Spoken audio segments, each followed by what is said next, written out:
Hello， 大家好，今日咧同大家分享一個麻辣 XO 醬豉油黃肉碎炒腸粉。主要嘅材料有：首先我哋將一啲咧免治豬肉醃咗個底味先，我哋加咗1湯匙嘅雞汁，然後跟住咧就再加1茶匙嘅生粉，加入少少嘅水，然後跟住將佢撈勻。將所有嘅調味料撈勻之後，就擺喺旁邊備用。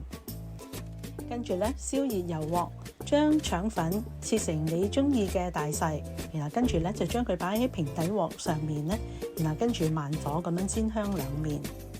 你見到佢已經咧有少少好似網狀咁樣嘅顏色嘅時候，我哋就加入生抽，然後跟住咧快手咁樣咧將佢撈勻，然後跟住咧再煎香佢。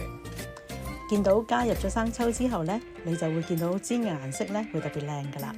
但係千祈唔好太耐啦，咁跟住就可以拎翻起，再加少少個油入去個鑊裏面，然後跟住呢，我哋先炒熟咗啲四季豆先。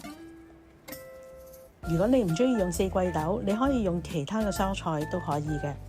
咁我哋加少少嘅鹽做調味啦，然後跟住呢就炒香佢，再灒少少個水，等四季豆呢容易啲熟。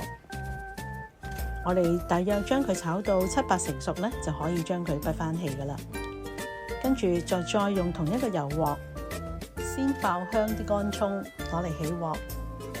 仲有啲葱頭咧，我哋白色嗰部分咧都可以加埋入去，一齊炒香佢。喺呢個時候覺得油唔夠咧，我哋可以加多少少。然後跟住就將免治豬肉加入去，然後跟住將佢炒香。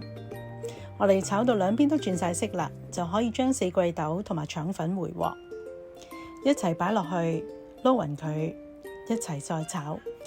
跟住我哋就調下啲顏色咯。我哋加入老抽，然後跟住咧就將佢炒勻，等佢啲顏色更加靚。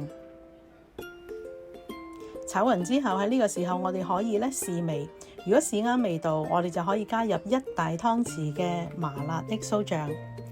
如果你唔中意麻辣 XO 醬，你都可以考慮咧用 XO 醬加入去都得嘅。咁咧就會令到成個菜式咧更加好味，更加惹味啦。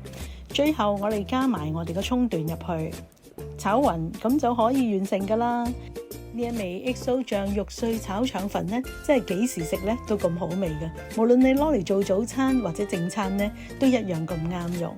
你哋一定要試下。最重要梗係幫下我手，分享俾多啲嘅朋友一齊追蹤我嘅專頁啦。